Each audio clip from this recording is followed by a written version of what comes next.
اعوذ باللہ من الشیطان الرجیم بسم اللہ الرحمن الرحیم الحمدللہ رب العالمین الرحمن الرحیم الصلاۃ والسلام علیک یا سیدی یا رسول اللہ وعلی آلک واصحابک یا حبیب اللہ۔ مصطفیٰ صلی اللہ تعالیٰ علیہ وآلہ وسلم کے نوکر خانہ میں آنے والے تمام اہل ایمان، روزہ دار، ماؤں بہنوں، بیٹیوں، طالبات کو پیار، محبت اور امن کا پیغام سلام پیش کرتی ہوں۔ السلام علیکم ورحمۃ اللہ وبرکاتہ۔ وعلیکم السلام ورحمۃ اللہ وبرکاتہ۔ ایمان والیو، الحمدللہ آج 21واں روزہ طاق رات گزری۔ امید کرتی ہوں کہ اس طاق رات میں اللہ تعالیٰ کو خوب راضی کرنے کی کوشش کی ہوگی۔ آج 21ویں روزے میں آپ کو پتہ ہے کہ 21 رمضان المبارک حضرت علی رضی اللہ تعالیٰ عنہ کا یوم وصال یعنی کہ آپ کی شہادت کا دن بھی ہے۔ تو انشاءاللہ تعالیٰ اس موضوع پر بھی ہم بات کریں گے۔ چلتے ہیں پہلے دورہ حدیث کی طرف میں کہ آج دورہ حدیث جو کہ بیٹی ایک رحمت ہے، اس کے اوپر ہم قرآن اس کے اوپر سے ہم حدیث سے دلیل لیں گے، دورہ حدیث کریں گے اور پھر کچھ متفرق احادیث آپ کے سامنے بھی پیش کی جائیں گی۔ ایمان والیو، بیٹی، یہ بیٹی کیا ہے؟ باپ کے آنگن کا پھول ہے بیٹی، باپ کے آنگن کا پھول ہے بیٹی، ماں کے آنچل کی خوشبو ہے بیٹی، زندگی میں آنے والا ہر رنگ ہے بیٹی، کبھی رحمت کبھی چاہت ہے بیٹی، کبھی سکون کبھی راحت ہے بیٹی، چنچل سی کھلتی ہوئی کلی ہے بیٹی، شکر گزار ہوں رب کی میں ہوں بیٹی، اور ہم سب شکر گزار ہیں کہ ہم ہیں بیٹی۔ ایمان والیوں، اللہ کے نبی صلی اللہ تعالیٰ علیہ وآلہ وسلم کا فرمان عالی شان ہے۔ حضرت انس راوی ہے، آپ سے روایت ہے کہ نبی کریم صلی اللہ تعالیٰ علیہ وآلہ وسلم نے ارشاد فرمایا، جس شخص نے 2 لڑکیوں یعنی 2 بیٹیوں کی پرورش کی اور دیکھ بھال کی، اور وہ اور میں جنت میں اکٹھے داخل ہوں گے اس طرح جیسے یہ 2 انگلیاں جڑی ہوئی ہیں۔ پھر آپ نے اشارہ کر کے بھی بتایا کہ جیسے یہ 2 انگلیاں جڑی ہوئی ہیں، میں اور وہ اس طرح جنت میں اکٹھے داخل ہوں گے۔ ایمان والیو، حضرت عائشہ راوی ہیں، آپ فرماتی ہیں کہ رسول اللہ صلی اللہ تعالیٰ علیہ وآلہ وسلم نے فرمایا، جس شخص نے ان بیٹیوں کے کسی معاملے کی ذمہ داری لے لی اور ان کے ساتھ اچھا سلوک کیا تو یہ بیٹیاں اس کے لیے دوزخ کی آگ سے بچاؤ کا سامان بن جائیں گی۔ جس نے بیٹیوں کے کسی بھی معاملے کی ذمہ داری لے لی تو بیٹی اللہ کی رحمت ہے، اور اللہ تعالیٰ یہ رحمت اسے عطا فرماتا ہے جس سے وہ خوش ہوتا ہے۔ یاد رکھیں ایمان والیو، اولاد کا تحفہ اللہ تعالیٰ کی طرف سے بڑا خوبصورت اور قیمتی تحفہ ہے۔ بیٹے اللہ تعالیٰ کی نعمت ہیں، بیٹیاں اللہ تعالیٰ کی رحمت ہیں۔ دعا ہے کہ اللہ سبحانہ و تعالیٰ نے جس کو نعمتیں عطا کی ہیں اس کو رحمتیں عطا کرے، اور جس کو رحمتیں عطا کی ہیں اس کو نعمتیں عطا کرے، اور اللہ کل مومنین مومنات کی اولاد کو یعنی بیٹیوں اور بیٹوں کو نیک کرے۔ یہاں پر چونکہ ہمارے معاشرے میں بیٹی کو وہ عزت وہ مرتبہ نہیں دیا جاتا، اس کو حقیر سمجھا جاتا ہے، تو اسی لیے بیٹے کے نسبت بیٹی کی عظمت اللہ کے نبی صلی اللہ تعالیٰ علیہ وسلم کی زبان سے بہت زیادہ بار بیان ہوئی ہے۔ حضرت ابو سعید خدری سے روایت ہے کہ رسول اللہ صلی اللہ تعالیٰ علیہ وآلہ وسلم نے ارشاد فرمایا، جس شخص کی 3 بیٹیاں یا 3 بہنیں ہوں، یا 2 بیٹیاں یا 2 بہنیں ہوں، اور وہ ان کے ساتھ اچھا معاملہ رکھنے والا ہو، ان کے حقوق کے بارے میں اللہ سبحانہ و تعالیٰ سے ڈرنے والا ہو، تو اس کے لیے کیا ہے؟ جنت۔ اللہ کے نبی نے کیا فرمایا؟ اس کے لیے کیا ہے؟ جنت۔ اس کے لیے کیا ہے؟ جنت۔ حضرت ایوب رحمۃ اللہ تعالیٰ علیہ اپنے والد سے اور وہ اپنے دادا سے روایت کرتے ہیں کہ رسول اللہ صلی اللہ تعالیٰ علیہ وآلہ وسلم نے ارشاد فرمایا، کسی باپ نے اپنے اولاد کو اچھی تعلیم اور تربیت دی تو اس سے بڑھ کر کوئی اور بہترین تحفہ نہیں ہو سکتا۔ جس باپ نے اپنی اولاد کو کیا دی؟ اچھی تعلیم اور تربیت، اچھی تعلیم اور تربیت۔ ایمان والیو، حضرت ابن عباس سے راوی ہے کہ رسول اللہ صلی اللہ تعالیٰ علیہ وآلہ وسلم نے ارشاد فرمایا، جس شخص کے ہاں لڑکی پیدا ہو اور پھر وہ نہ تو اسے زندہ دفن کرے جیسا کہ زمانہ جاہلیت میں کیا جاتا تھا، اور نہ اسے ذلت امیز سلوک کرے، اور نہ برتاؤ میں لڑکوں کو اس پر ترجیح دے، یعنی کہ بیٹوں کو اس پر ترجیح دے، یعنی اس کے ساتھ ویسا ہی برتاؤ کرے جیسا کہ لڑکوں کے ساتھ کرتا ہے، تو اللہ تعالیٰ لڑکی کے ساتھ اس حسن سلوک کے بدلے میں اس کو جنت میں داخل فرمائے گا۔ سبحان اللہ۔ اس میں داخل فرمائے گا، جنت میں داخل فرمائے گا۔ ایمان والیو، زمانہ جاہلیت میں تو ایسا ہو ہی رہا تھا۔ اگر آج ہم بات کریں موجودہ دور کی، تو یہاں پر بھی ایسے جانور صرف باپ موجود ہیں۔ ابھی حال ہی میں ایک واقعہ ضلع پنجاب کے علاقے میاں والی میں ہوا کہ اس ظالم نے اپنی نومولود صرف 7 دن کی بیٹی کو گولیاں مار کر اس کو قتل کر دیا۔ 22 سال کا اس کا باپ تھا، اور اس کو چونکہ بیٹے کی خواہش تھی۔ یہی ہمارے گھروں کی کچھ تربیت، کچھ اولاد کی تربیت میں کمی، کچھ گھروں کے ماحول کی تربیت میں کمی، کہ سب سے پہلے جی بیٹا ہونا چاہیے۔ حالانکہ حدیث کے مطابق کیا ہے کہ وہ ماں خوش نصیب ہے جس نے پہلے بیٹی کو جنم دیا۔ اللہ کے نبی نے کیا فرمایا کہ وہ عورت، وہ ماں، وہ بیوی خوش نصیب ہے جس نے سب سے پہلے کس کو جنم دیا؟ بیٹی کو جنم دیا۔ تو ایمان والیوں، چونکہ اب اس المیے کے پیچھے اگر ہم تھوڑا سا دیکھیں کہ وہ بیٹا ابھی جیسے میاں والی میں ہوا، اس کی تربیت میں بھی کمی تھی، تربیت میں کمی تھی، اس کو بتایا ہی نہیں گیا کہ ایک عورت یا پھر ایک بیٹی کا بھی ایک وجود ہے، ایک عورت کی اہمیت ہے۔ تم جس کے تن سے آئے، جس نے تمہیں جنم دیا، وہ بھی ایک عورت ہے، اور اس عورت سے تمہاری ایک بہن بھی ہو سکتی ہے، اور جس سے تمہارا نکاح ہوا وہ بھی ایک عورت ہے۔ تو اگر عورت نے عورت کو جنم دے دیا تو اس میں عیب کیا تھا؟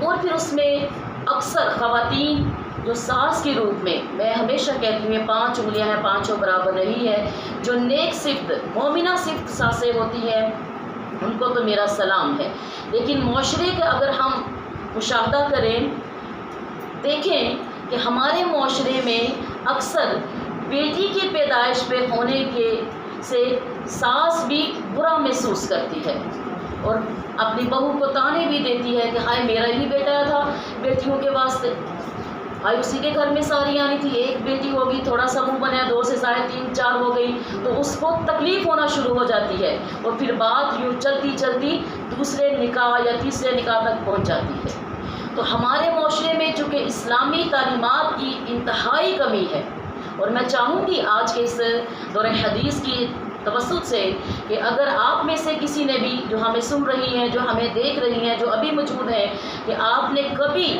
بیٹی کے وجود کو منحوس سمجھا ہو یا اس کو باعث زحمت سمجھا ہو، تو خدا کا واسطہ ہے رمضان میں اللہ سبحانہ و تعالیٰ سے معافی کی طلبگار ہوئیے، کسی کے حوالے سے بھی، کہ اپنے بھائی کے گھر میں ہوگی، اپنی بہن کے گھر میں ہوگی، یا اپنے گھر میں ہوگی، یا کسی زید بکر کے گھر میں ہوگی، تو توبہ کر لیجئے گا، کیونکہ اللہ سبحانہ و تعالیٰ جس چیز کو خوشی میں عطا فرماتا ہے، ہم اس رحمت کو زحمت سمجھیں گے تو یقیناً اللہ تعالیٰ ہم سے ناراض ہوا ہوگا یا ناراض ہو جائے گا۔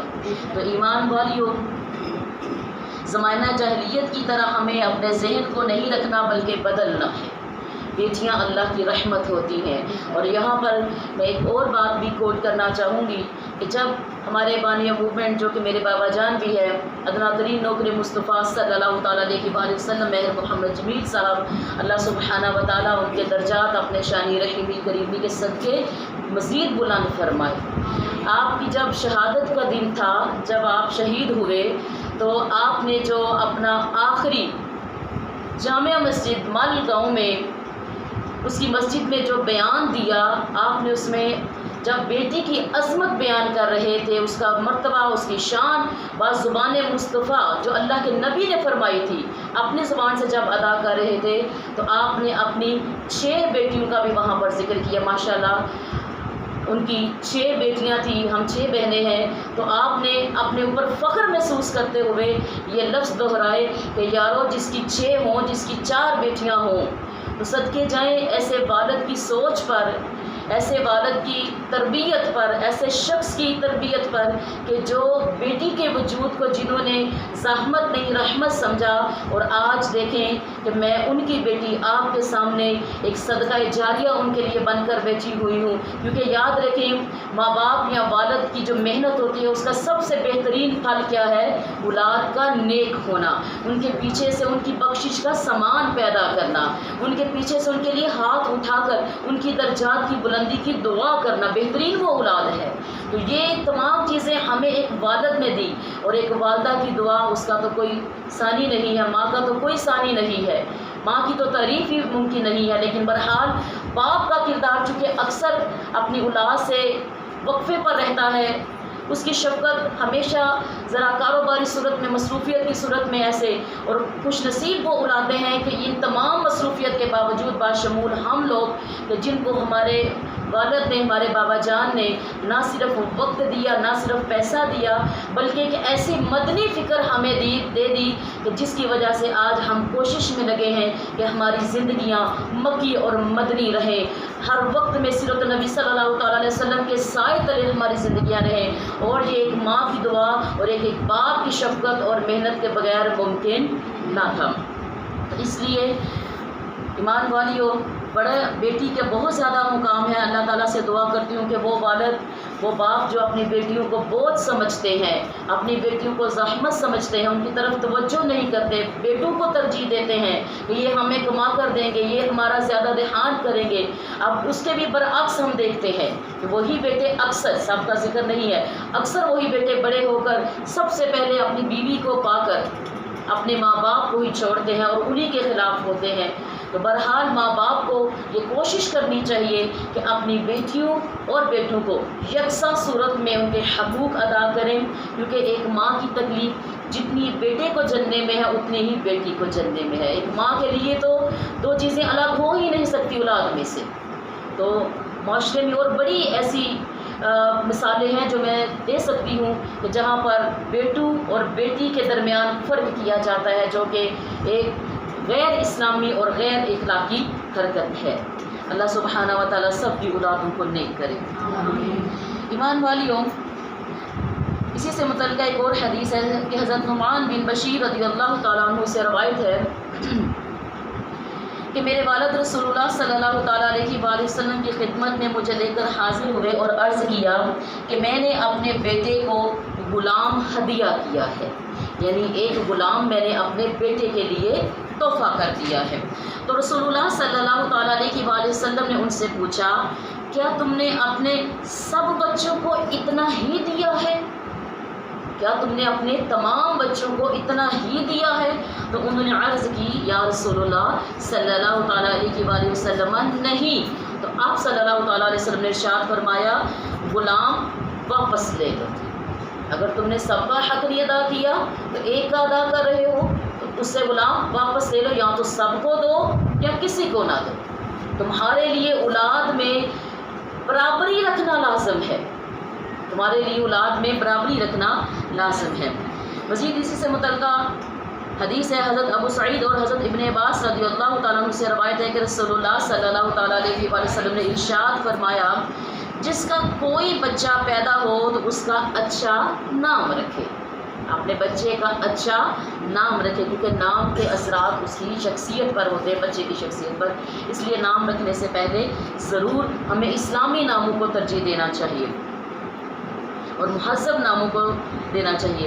تو جس کا کوئی بچہ پیدا ہو تو اس کا اچھا نام رکھیں اور اس کی اچھی تربیت کریں، پھر جب وہ بالغ ہو جائے تو اس کا نکاح کر دیں۔ اگر بالغ ہو جانے کے بعد بھی اپنی غفلت اور لاپرواہی کے سبب، یہ لفظ یاد رکھیے گا، اپنی غفلت اور لاپرواہی کے سبب سے اس کا نکاح نہیں کیا اور وہ گناہ میں مبتلا ہو گئے، یعنی کہ وہ اولاد بیٹی یا بیٹا گناہ میں مبتلا ہو گیا، تو اس کا گناہ اس کے باپ کے سر ہوگا۔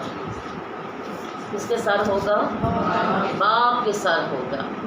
آج اسٹیٹس کی دوڑ میں ہم میں سے اکثر لوگ چل رہے ہیں کہ بیٹیوں کو پڑھایا اتنا ہے تو جو اس کا جیون ساتھی ہو وہ بھی اتنا پڑھا ہوا ہونا چاہیے، مال و دولت سے بھرا ہوا یعنی کہ امیر ترین ہونا چاہیے تاکہ بیٹی ہماری سکھی رہے۔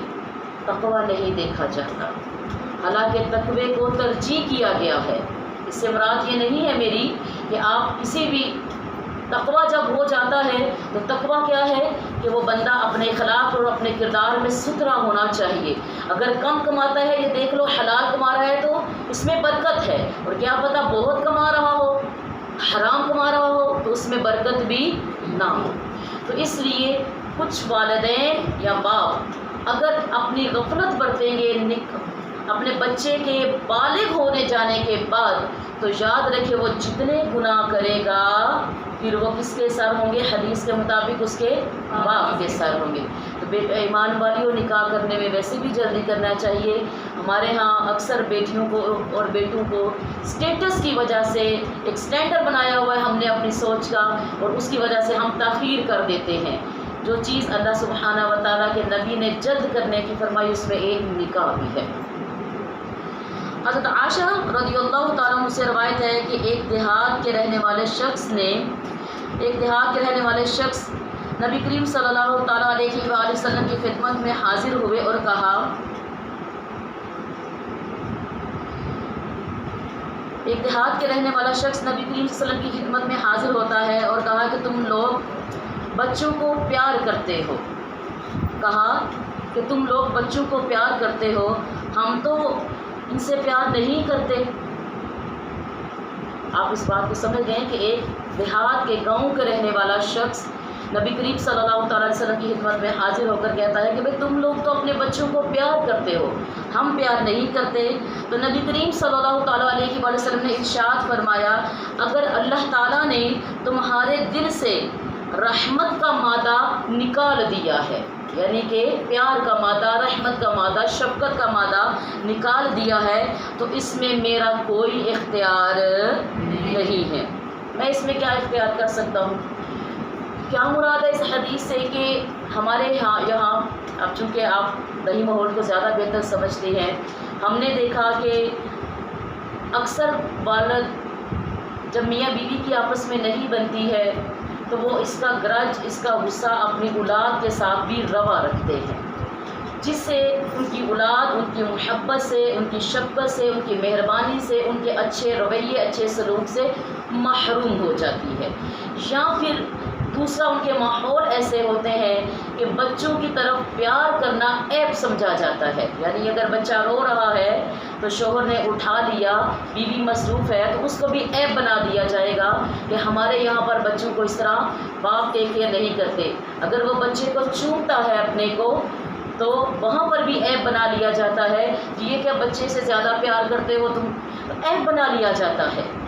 ہمیں اپنے ماحول بدلنے کی ضرورت ہے، ہمیں اپنے ماحول میں اسلامی طرز لے کر آنے کی ضرورت ہے۔ رسول اللہ صلی اللہ تعالیٰ علیہ وآلہ وسلم امام حسن اور حسین سے کتنی شفقت فرماتے تھے۔ آپ ان کے لیے ولی دو جہاں ہے، آپ کا درجہ دیکھیں، لیکن بچوں کے ساتھ اس طرح بچے بن جاتے تھے کہ آپ سجدے میں ہیں تو اوپر اگر شہزادے بیٹھے ہیں تو آپ نے اپنا سجدہ لمبا کر لیا، آپ ان کے لیے گھوڑے مانند بن رہے ہیں، بچوں کو کاندھوں پہ بٹھا رہے ہیں، یعنی کہ آپ جھکے ہوئے ہیں اور بچہ آپ کی پشت مبارک پر ہے۔ تو ایمان والیوں یہ کتنا خوبصورت طرز ہے۔ اگر اب ہم دیکھیں تو ہمارے اکثر ماحول میں، سب ماحول تو یکساں نہیں ہوتے نا، اکثر ماحول میں کہاں پر بچوں کو اتنا وقت دیا جاتا ہے، اور اکثر باپ تو کمانا بھی احسان سمجھتے ہیں اور بچوں کو یہی جتاتے رہتے ہیں۔ بھائی اگر کمانا تمہاری ذمہ داری ہے یا تھی تو بچوں سے شفقت اور ان سے پیار اور ان کا بوسہ لینا بھی تمہاری ذمہ داری تھی۔ اور جو والدین اپنے بچوں کا بوسہ لیتے ہیں ان کی بھی اتنی فضیلتیں ہیں، تو ہم نے اپنے بچوں کو سے پیار کرنا ہے، ان کو خالی پیسہ نہیں، خالی کھانے کو نہیں، ان کو وقت بھی دینا ہے. وقت دیجیے، ان کے ساتھ ان کی پرابلم سنیے، ان کے ساتھ ان کے خیالات سنیے. جب آپ ان کے ساتھ بیٹھتے ہیں نا تو آپ کو پتہ چلتا ہے کہ میری بیٹی یا میرے بیٹے کا مزاج کیسا ہے، اس کو پسند کیا ہے. ہر وقت اپنی مرضی مسلط کرتے رہنا، ٹھوستے رہنا، سختی کرنا، ایسے نہیں ایسے نہیں ایسے نہیں، ہر وقت ایک ماں کی بجائے ایک سخت وہ ہیڈ مسٹریس بن جانا، یہ بچے کے مزاج کو خراب کر دیتی ہے. ہمیں بچے کے ساتھ بعض اوقات بچہ بننا پڑ جاتا ہے. ہمیں اس کے بعض اوقات کسی بری بات کو بھی اس لیے برداشت کرنا پڑ جاتا ہے کہ ہم نے بچے کو اگر وہ برا کہے گا تو ہم نے اس کو اچھا سمجھانا ہے نا. بچہ ہے، ظاہر ہے اس نے تو وہ ایک گھر سے بھی سیکھتا ہے، سب سے سیکھتا ہے. اسے نہیں پتہ ہوتا کہ میں کون سی گفتگو، کون سی بات مجھے کب کس کے سامنے کرنی ہے. تو ہمیں اپنے بچے کے ساتھ ایسا رویہ کرنا ہے. اور یہ وقت کب ہے؟ 1 سال سے لے کر 7 سال تک. یہ 7 سال اپنے بچے کو دے دیجیے، 7 سال اپنے بچے کو دے دیجیے. انشاءاللہ تعالی بچہ آپ کی پرسنالٹی اور آپ کی شخصیت کے ایسے رنگ میں ڈھلے گا کہ آپ کو وہ جب جوانی کی طرف جائے گا تو آپ کو مشکلات یا اس کی طبیعت سے پریشانیاں نہ ہوں گی. بہرحال اولاد قرآن کے مطابق آزمائش بھی ہے، فتنہ بھی ہے. تو اللہ سبحانہ و تعالیٰ اس فتنے سے ہمیں محفوظ فرمائے، اس کے شر سے محفوظ فرمائے، اور ہم ماں باپ کو یہ توفیق عطا فرمائے کہ ہم اپنے بچوں کے مکی اور مدنی یعنی اسلامی طرز کے اوپر اس کی تعلیم کے ساتھ ساتھ اس کی تربیت پر بھی غور کریں. ایمان والیوں، بیٹی کی عظمت اور اولاد کے حوالے سے تو بات ہو چکی. اب ہم آگے چلتے ہیں جو متفرق آ چکے ہمارے عنوانات ہیں. اس میں ہے جی ہمسایہ کے حقوق. ہمسایہ جو ہمارا ساتھ والا ہوتا ہے، ہمسایہ کے حقوق. حضرت ابو ہریرہ رضی اللہ تعالیٰ عنہ فرماتے ہیں کہ رسول اللہ صلی اللہ تعالیٰ علیہ وسلم نے ارشاد فرمایا، جو شخص اللہ تعالیٰ اور آخرت کے دن پر ایمان رکھتا ہو اس کے لیے لازم ہے کہ اپنے پڑوسی کے ساتھ اکرام کا معاملہ کرے. صحابہ نے عرض کیا، یا رسول اللہ صلی اللہ علیہ وآلہ وسلم، پڑوسی کا حق کیا ہے؟ کس کا حق؟ کس کا حق؟ پڑوسی کا حق کیا ہے؟ تو آپ صلی اللہ تعالیٰ علیہ وسلم نے ارشاد فرمایا، اگر وہ تم سے کچھ مانگے تو اسے دے دو، اگر وہ تم سے مدد چاہیں تو اس کی مدد کرو، اگر وہ اپنی ضرورت کے لیے قرض مانگے تو اس کو قرض دو، اگر وہ تمہاری دعوت کریں تو اسے قبول کرو، اگر وہ بیمار ہو جائیں تو ان کی بیمار پرسی کرو، اور اگر اس کا انتقال ہو جائے تو اس کے جنازے کے ساتھ جاؤ، اور اگر کوئی مصیبت پہنچے تو اسے تسلی دو. اپنی ہانڈی میں گوشت پکنے کی مہک سے اسے تکلیف نہ پہنچاؤ.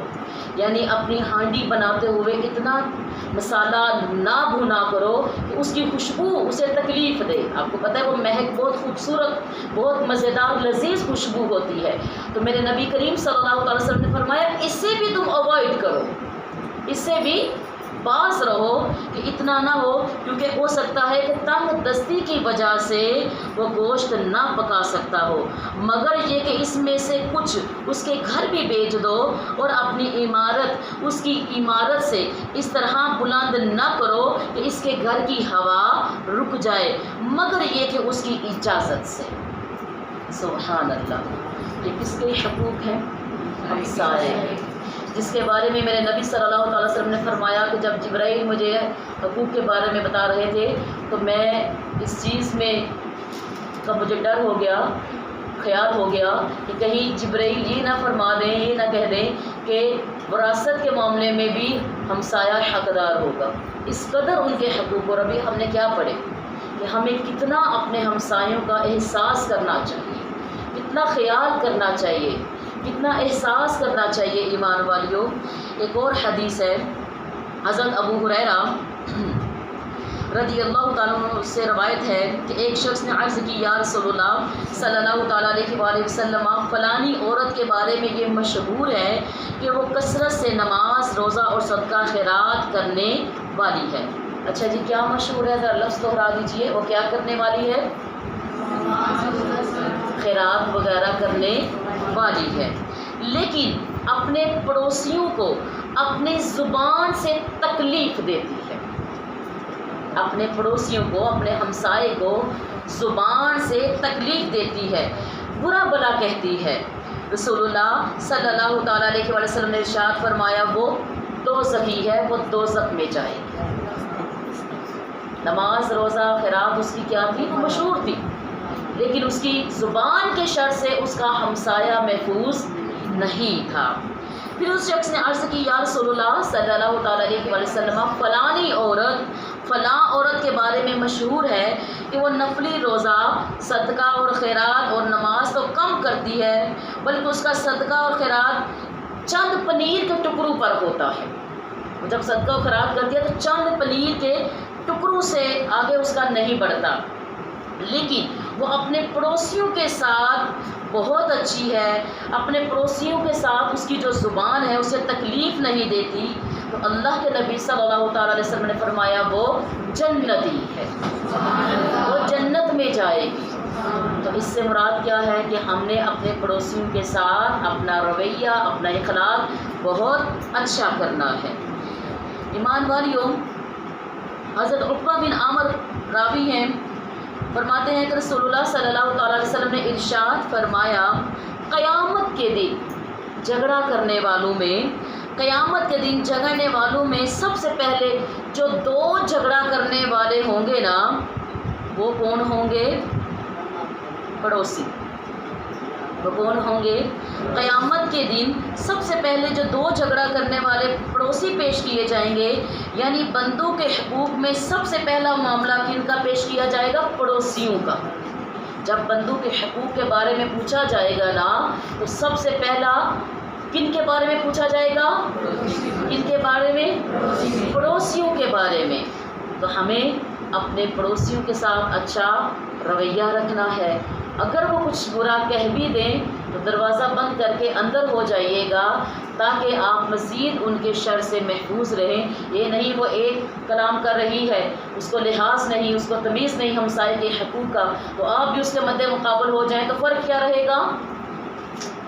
ہمارے یہاں پر جو جذباتی کیفیت ہے نا ہماری، وہ جو ہمارا ایک اگریسو رہنا اور اپنے آپ کو تکبر میں رکھنا کہ بس دوسرے نے مجھے یہ بات بولی کیوں ہے، تو فوری سے پھر اس کا ریئیکشن کر دینا، نہ عزت دیکھنا، نہ اس کا مقام دیکھنا، نہ احترام دیکھنا، تو فوری سے کہنا جی ایک اینٹ تم دو گے، دوسری اینٹ میں نے دے کے اپنا معاملہ کلیئر کر لیا۔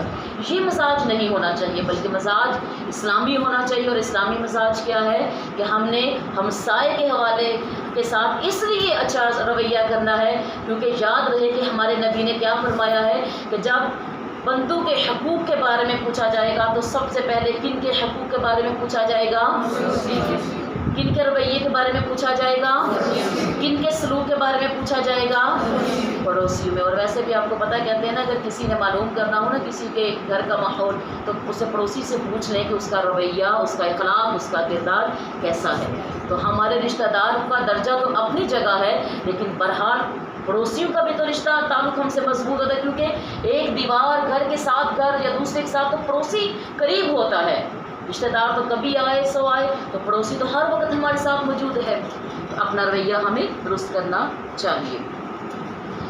آگے ہے جی یتیم کی کفالت پر۔ اللہ کے نبی صلی اللہ تعالیٰ علیہ وسلم کا فرمان عالی شان ہے، اور حضرت سہل اس کے راوی ہیں، فرماتے ہیں کہ رسول اللہ صلی اللہ تعالیٰ علیہ وسلم نے ارشاد فرمایا میں اور یتیم، یعنی اللہ کے نبی نے اپنے بارے میں فرمایا میں اور یتیم کی کفالت کرنے والا جنت میں اس طرح قریب ہوں گے۔ نبی کریم صلی اللہ تعالیٰ علیہ وسلم نے اپنی شہادت کی انگلی اور بیچ کی انگلی کو ایسے یوں ساتھ ملایا، اشارہ فرمایا اور فرمایا کہ ان دونوں کے درمیان تھوڑی سی کشادگی رکھی، تو اس طریقے سے یہ دونوں قریب ہوں گے۔ اللہ کے نبی نے فرمایا میں اور وہ شخص جو کس کی کفالت کرے گا؟ یتیم کی۔ کس کی کفالت کرے گا؟ یتیم کی کفالت کرے گا۔ حضرت عوف بن مالک اشجعی رضی اللہ تعالیٰ عنہ فرماتے ہیں کہ رسول اللہ صلی اللہ تعالیٰ علیہ وسلم نے ارشاد فرمایا میں اور وہ عورت جس کا چہرہ اپنی اولاد کی پرورش، دیکھ بھال، محنت و مشقت کی وجہ سے سیاہ پڑ گیا ہو، قیامت کے دن اس طرح ہوں گے۔ حدیث کے راوی حضرت یزید رحمۃ اللہ نے یہ حدیث بیان کرنے کے بعد شہادت کی انگلی اور بیچ کی انگلی کا اشارہ کیا، اور مطلب ایمان والیوں یہ تھا کہ جس طرح یہ دونوں انگلیاں ایک دوسرے کے قریب ہو جاتی ہیں، اسی طریقے سے قیامت کے دن آپ صلی اللہ تعالیٰ علیہ وسلم اور وہ عورت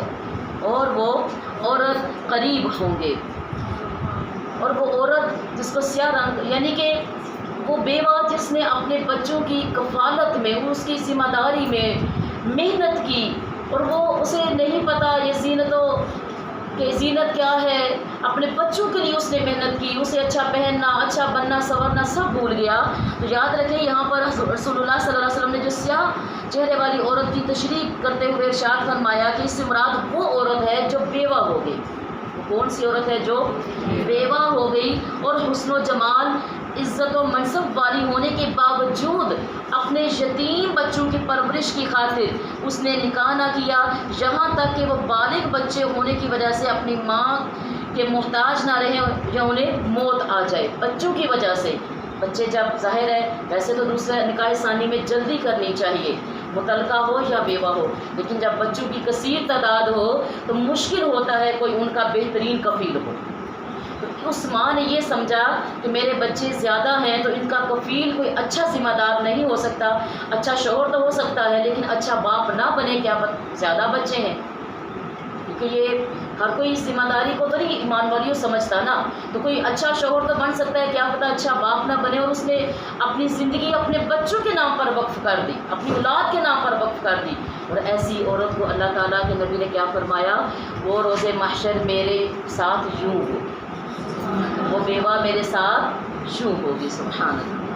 مان والیوں، حضرت ابو موسیٰ اشعری سے روایت ہے کہ رسول اللہ صلی اللہ تعالیٰ علیہ وآلہ وسلم نے ارشاد فرمایا، جن لوگوں کے ساتھ کوئی یتیم ان کے برتن میں کھانے کے لیے بیٹھے تو شیطان ان کے برتن کے قریب نہیں آتا۔ یتیم کو کبھی حقیر نہ جانو، یتیم ہونے میں دیر نہیں لگتی۔ حقدار یتیم، ہم حقیر اکثر الگ بٹھانا، الگ کرنا، ہمیشہ ان کو اپنی اولاد کی طرح سمجھیے، ساتھ بٹھائیے تاکہ اس کو یہ محسوس نہ ہو کہ میں یتیم ہوں تو میرے ساتھ یہ رویہ۔ نبی کریم صلی اللہ علیہ وسلم کا ایک عمل میں آپ کو بتاؤں کہ آپ نے یتیم کے سامنے اپنی اولاد کو بوسہ لینے سے بھی کہا ذرا بچ کے رہنا، کہ کہیں اس بچے کے دل میں یہ نہ آئے کہ ہائے میرا باپ بھی ہوتا تو وہ میرا بوسہ لیتا۔ پیار کرو، یتیم سے بھی کرو، اپنے سے بھی کرو۔ اب اس سے مراد یہ نہیں کہ آپ بچے کو چومنا چھوڑ دیں گے، ایسا نہیں، لیکن احتیاط اور درجہ بتایا کہ یتیم کے دل میں کہیں ایسا نہ ہو کہ اس کے دل میں کوئی تمہاری وجہ سے تکلیف نہ ہو جائے۔ تو وہ کھانا بابرکت ہے جس میں کون بیٹھے، یتیم بیٹھے، جس میں کون بیٹھے، یتیم بیٹھے، وہاں پر شیطان نہیں آ سکتا۔ جہاں پر یتیم بیٹھے نا کھانے میں، اس برتن میں، اس طاقت میں شیطان نہیں آ سکتا۔ ایمان والیوں، رسول اللہ صلی اللہ تعالیٰ علیہ وسلم، ایک شخص نے اپنی سخت دلی کی شکایت کی، وہ سخت دل ہے۔ کیا شکایت کی اس نے اپنی کہ میں کیا ہوں، میں سخت دل ہوں۔ کچھ لوگوں کو ریئلائز ہو جاتا ہے، کچھ لوگ احساس کر لیتے ہیں کہ میں زبان کی دل کی سخت ہوں، تو مجھے اپنے اندر تبدیلی لے کر آنا چاہیے، مجھے اپنے اندر تبدیلی لے کر آنا چاہیے۔ تو اس شخص کو بھی احساس ہوا کہ میں ایک سخت دل ہوں، تو نبی کریم صلی اللہ تعالیٰ علیہ وسلم نے ارشاد فرمایا، یتیم کے سر پر ہاتھ پھیرا کر، اس کے سر پر، یتیم کے سر پر ہاتھ پھیرا کر اور مسکین کو کھانا کھلایا کر۔ اس سے مراد کیا ہے، تیرا دل نرم ہو جائے گا۔ ایمان والیوں، آگے چلتے ہیں اور آگے دیکھتے ہیں کہ اب ایک مومنہ شوہر اور ایک مومن مرد کی بات کیا ہے حدیث کی روشنی میں، کیونکہ ہمارے اکثر بہنیں سننے والی اس رشتہ ازدواج میں ہوتی ہیں، اس رشتے سے منسلک ہوتی ہیں، شوہر والی ہوتی ہیں، تو دیکھتے ہیں کہ اس کے بارے میں حدیث ہماری کیا تربیت کر رہی ہے۔ راوی ہے حضرت ابو ہریرہ، روایت کرتے ہیں کہ رسول اللہ صلی اللہ تعالیٰ علیہ وآلہ وسلم نے ارشاد فرمایا، مومن مرد کی یہ شان نہیں کہ اپنی مومنہ بیوی سے بغض رکھے۔ لفظ کیا ہے، مومن مرد، مومنہ بیوی، مومنہ بیوی، یعنی دونوں مومن ہیں، دونوں، لیکن مکمل تو اس کی ذات ہے نا، کمیاں تو پھر بھی ہے۔ تو ایمان والیوں، اللہ کے نبی کیا فرما رہے ہیں کہ مومن مرد کی یہ شان نہیں ہے کہ اپنی مومنہ بیوی کے ساتھ بغض رکھے۔ اگر اس کی ایک عادت اسے ناپسند ہوگی تو دوسری عادت اسے پسند بھی ہوگی۔ ایک عادت اس کی بری صحیح، لیکن اس کی اچھائی کو دیکھ لے، اس میں اچھائیاں بھی تو ہوں گی۔ تو ایک مومن مرد کو یہ زیب نہیں دیتا کہ اپنی مومنہ بیوی کے ساتھ وہ بغض رکھے، یعنی برا سلوک کرے، برا اخلاق کرے، برا رویہ رکھے۔ اگر اس کی ایک عادت بری ہے تو ایک اچھی ہے، بچی کو دیکھ لو۔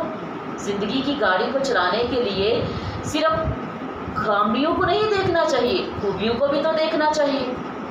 تو بہرحال خوبیاں جب دیکھیں گے تو انشاءاللہ اس رشتے میں بہت سی برکتیں۔ اور پھر میں ایک اور بات بھی یہاں پر بتا دوں کہ اس حدیث کی روشنی میں ہم یہ بات بھی نکال سکتے ہیں کہ حسن معاشرت کا ایک مختصراً اصول بتا دیا اللہ کے نبی نے کہ ایک انسان میں، اب انسان کی بات ہو رہی ہے، میاں بیوی کی بات تو ہو گئی نا، اب ایک انسان کی بات ہو رہی ہے۔ اگر ایک انسان میں کچھ خامیاں ہیں یا خامی ہے تو اس میں خوبیاں بھی تو ہوں گی۔ تو بہترین تعلق استوار رکھنے کے لیے، قائم رکھنے کے لیے آپ اس کی خوبیاں بھی دیکھا کریں۔ اگر خامی نظر آ گئی یا خامیاں نظر آ رہی تو خوبیوں کو بھی دیکھ لیجئے، انشاءاللہ تعالیٰ رشتہ ٹوٹنے سے یا بکھرنے سے بچ جائے گا۔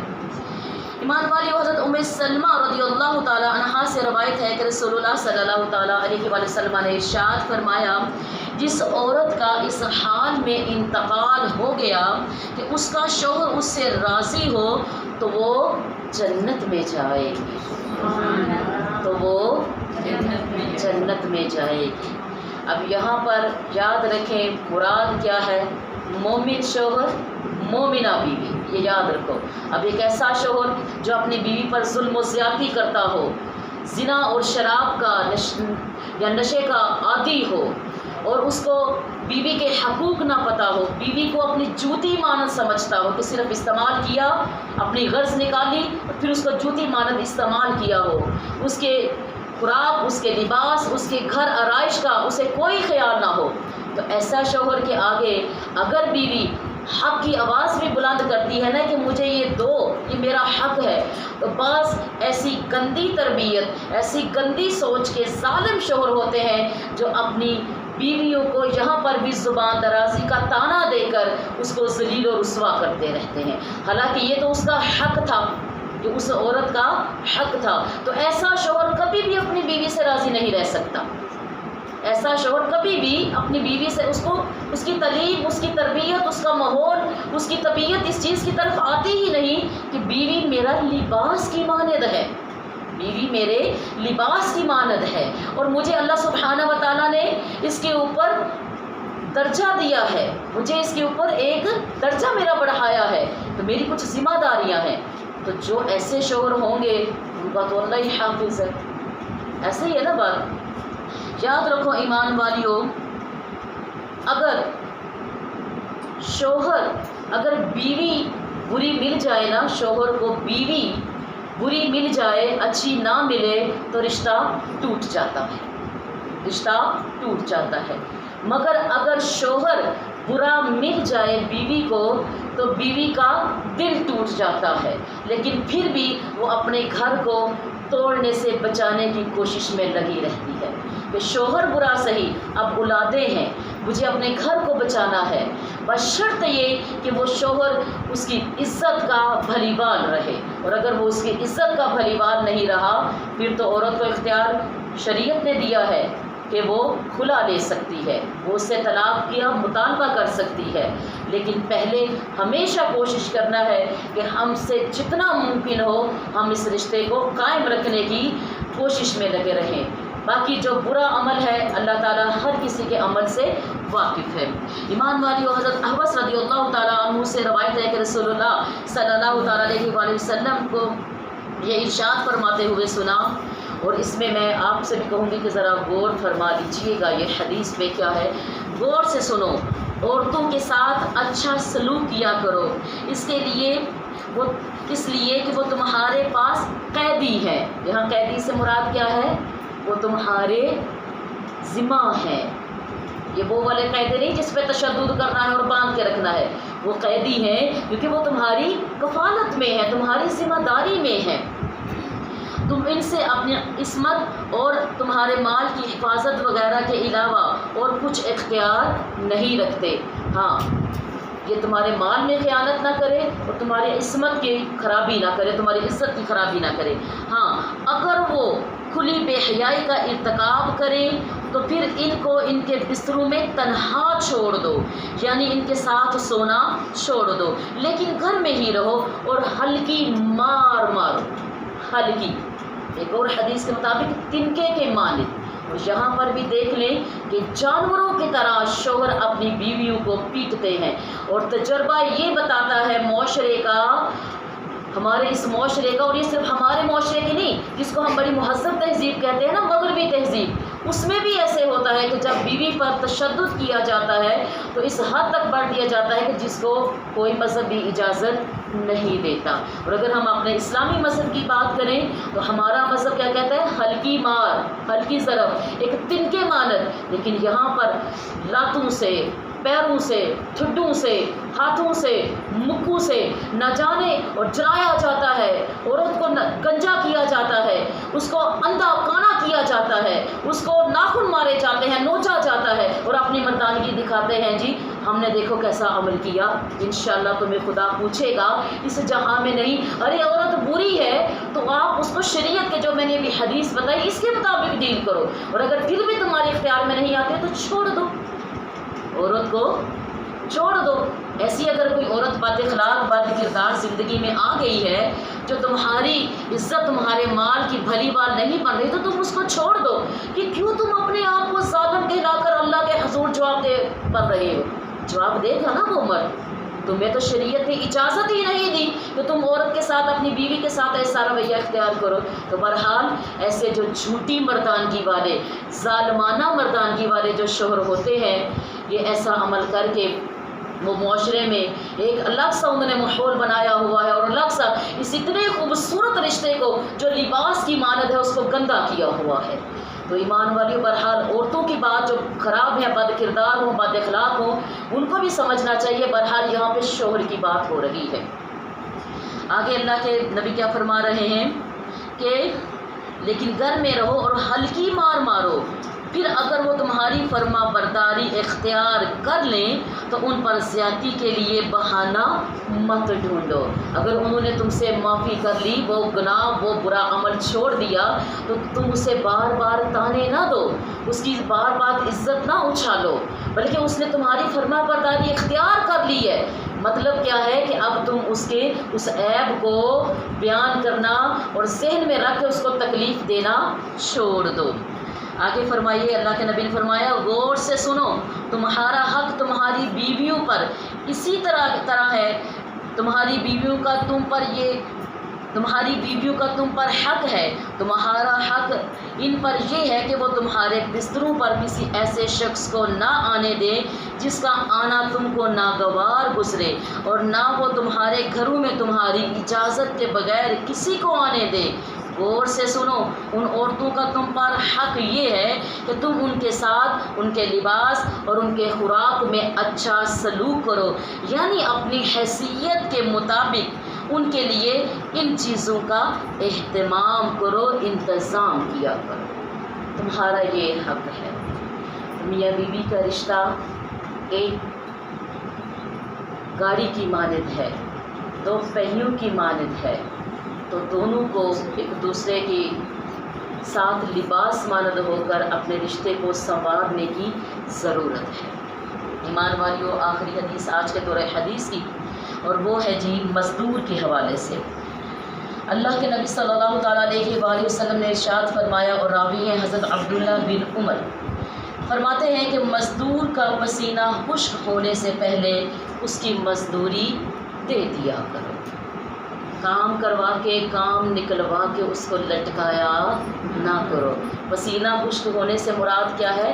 جلدی کرو، جلدی کرو۔ ہاں، جو چیز باہمی صورت میں تمہاری ہو گئی تو تم نے کام کرنے سے پہلے کہہ دیا کہ میں آپ کو تھوڑے سے حالات تنگ ہے لیکن مجبوری ہے، یہ کام مجھے کروانا ہے تو آپ یہ کام کر دیجئے۔ اس نے کہا جی ٹھیک ہے، آپ فکر نہ کرو، میں کام کر دوں گا انشاءاللہ۔ جب آپ نے جو مقررہ وقت ہوا، 1 دن 2 دن 3 دن 1 مہینہ، جو بھی دونوں کے باہمی رضامندی سے معاملہ طے پایا تو جی میں آپ کو تب دے دوں گا، تو اس میں کوئی قباحت نہیں ہے کیونکہ یہ رضامندی کا معاملہ ہے۔ اور عام صورتحال میں کہ کسی کو دغا دینا، جی کام کر دو کام کر دو، کام کر دیا اور پھر اس کو دینے میں جان بوجھ کے تاخیر کرنا، یہ ایک خلاف